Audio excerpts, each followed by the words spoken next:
What's up everybody? The deck list this week is black-white zombies.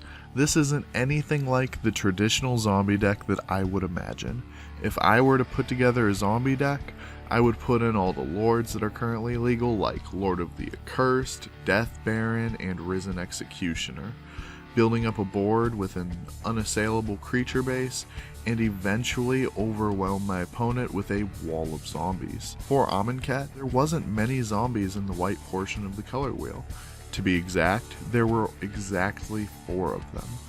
However, since Amonkhet, there's been many zombies that have been printed, and 2 that are in this deck are Wayward Servant from Amonkhet, and then very recently printed Corpse Knight. Both of these creatures will ping the opponent whenever another creature enters the battlefield. For people that might have Corpse Knights already in their collection, it is important to note that this card is a 2/2. From what I understand, almost all of the Corpse Knights that were printed in the pre-release kits have 2/3 printed for their power and toughness on the card. Now, the only other reason to run white is going to be for Rally the Ancestors. This is the best card in the deck. Once you get up to 4 or 5 mana, you can cast this card to resurrect all creatures from your graveyard, and then all of your Corpse Knights and Wayward Servants bombard your opponent with tons of damage. We are running black, so you have access to the best removal spell in all of Pioneer, which is Fatal Push. But this deck can actually opt out of running it because of Dark Salvation. This card costs 1 mana and XX, which instantly will make your brain think that this is a mana payoff card that gets better with the more mana you have.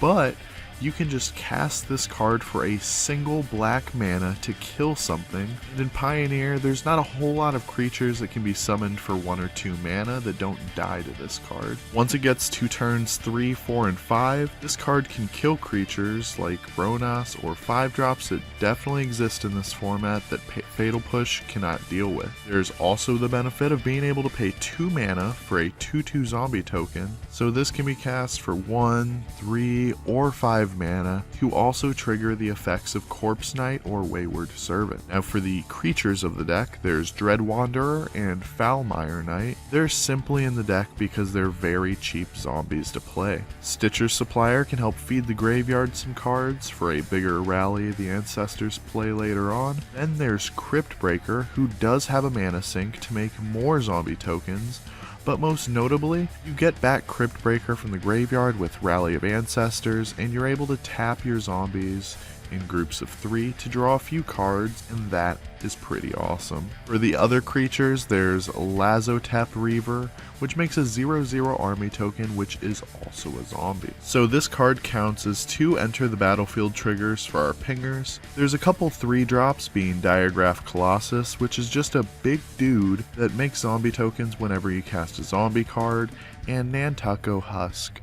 Nantucket Husk ideally is on the field or graveyard when you cast Rally the Ancestors, so that you can sacrifice everything and put it back in your graveyard after you tap everything to draw cards with Crypt Breaker. The mana base is always super boring. With this being black-white, you have access to 3 different dual lands, Castle Locthwain and Urborg, to make everything a swamp for the Buddy lands or Castle Locthwain. Picking this deck up on TcgPlayer will only cost you $145.65, and if you happen to have the mana base lying around, you can buy everything for $61.25. When it comes to Card Hoarder, you can play this deck for $42 or 46 ticks. There's a link below if you'd like to export this deck list or just look at the entire list at once. Thank you all for watching. Another video coming next week.